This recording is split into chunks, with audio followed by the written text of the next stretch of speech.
So, you have a Meta Quest 3 or a Quest 3S and want to know which VR games are worth your time and money? Well, I'm here with the answer. I use my Meta Quest 3 all the time and have played a lot of the best and the worst games on the system. So I know for certain that these titles are the cream of the crop that you'll find on Meta's VR platform. In this video, I'll only be highlighting paid games. There are plenty of popular free VR games to try on your Quest headset, like Population 1, GorillaTag and Horizon Worlds, but you can give those a go without any upfront costs and easily decide for yourself if they're for you. Instead, this video's recommendations all come with the risk of you having to pay for them upfront. But I can assure you that for these games, that's a risk well worth taking.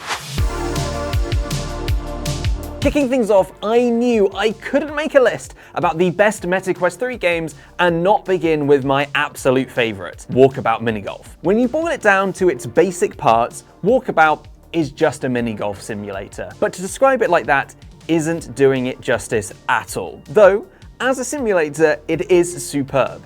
Your real-world putt strokes with your controller feel like they translate perfectly into the digital world, with your golf ball then following realistic physics as it bounces around each level's 18 holes. But where Walkabout Minigolf truly shines is in its level design. I've been to pirate and space-themed mini-golf courses in real life, but Mighty Coconut, through its use of VR, went beyond simple theming.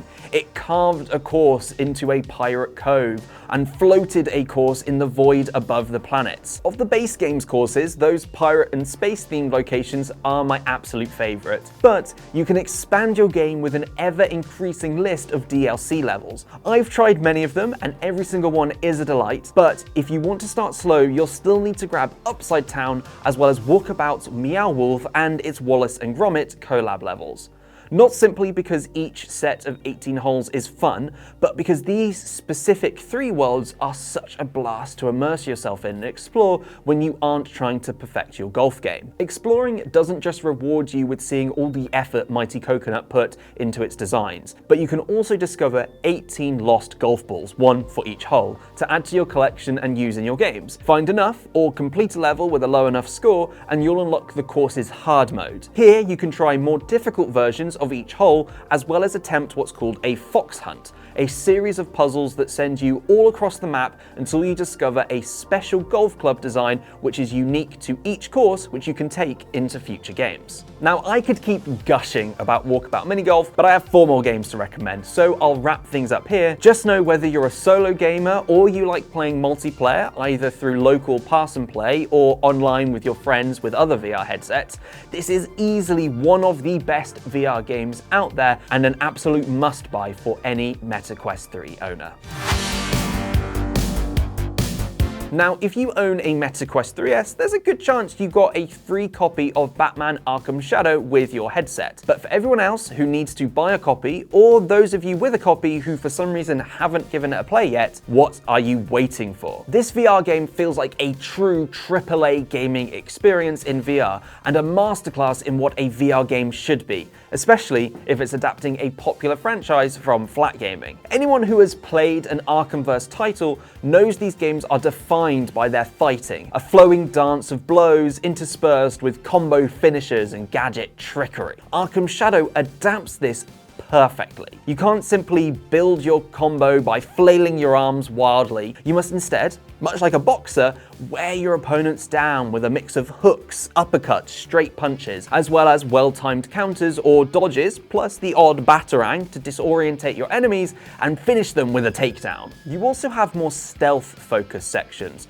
Just like those you'll find in Arkham Asylum, City, Origins, and Night, these slower-paced moments give you the opportunity to defeat enemies from the shadows, using Batman's techniques to silently eliminate each opponent that leaves you completely unharmed and them completely terrified of the Dark Knight. For my fellow achievement hunters, there's also a good amount of collectibles to discover through Arkham Shadow's Metroidvania-style exploration and puzzle solving, some of which require motion that is only possible in VR. I also can't say a bad word about Arkham Shadow's story. It's phenomenally good. The Cult of the Rat King mystery borrows recognizable elements from other villains' plans to destroy Gotham with his Day of Wrath, but this new addition to the Batman Arkham mythos is sure to delight longtime Batman fans and complete newcomers alike. Rounding out the story, taking on the various bonus challenges, and locating every collectible will take you around 12 to 16 hours, roughly how long it takes to play Arkham Asylum with a side quest or two thrown in. And for that entire time, you'll love everything Arkham Shadow has to offer, so it's more than worth its cost of entry if you don't already own a copy.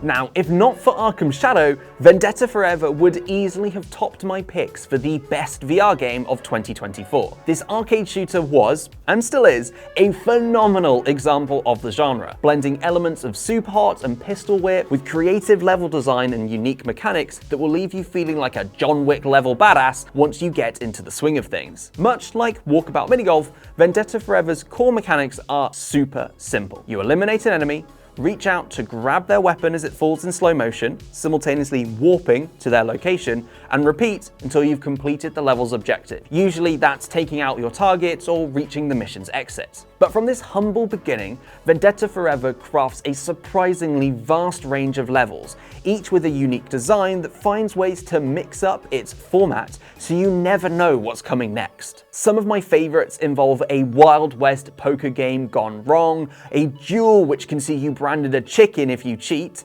a battle on the deck of a pirate ship, a convenience store brawl, and completely sword-based mission which has you slice and dice your foes as a katana-wielding samurai, completely different to the usually gun-toting figures that you portray. Each level can be beat in less than a minute, sometimes even just a few seconds. Finding the optimal route through a course and honing your skills to not only take out every enemy quickly, but also without getting hit yourself requires plenty of replays, especially if you want to discover each mission's hidden cassette tape collectible too, as while some are easy to find, others are not. One final snag to contend with in your mastery attempts I want to highlight is that while enemy placements are always consistent, many foes can wield a range of weapons, meaning you're always kept on your toes with what your arsenal will be. If your previous run relied on a long-range tomahawk throw, but this time you've been handed a shotgun, you're forced to adapt your strategy on the fly, which helps to keep levels feeling fresh even on your 20th time attempting it.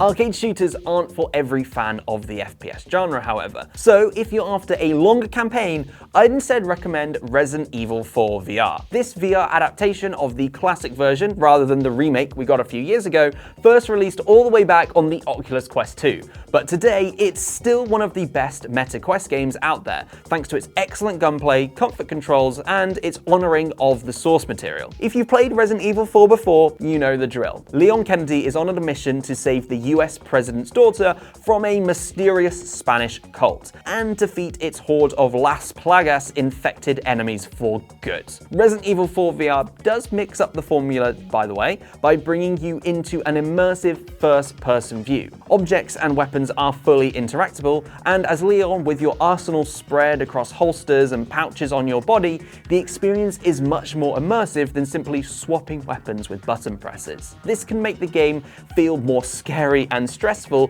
during tense combats as you have to reach for your shotgun, but that's no bad thing for a horror game. Though if horror isn't your thing, then I'd instead suggest The Light Brigade. It boasts many of the same excellent gunplay elements as Resident Evil 4 in a roguelite setting that's a blast to make your way through and not particularly scary.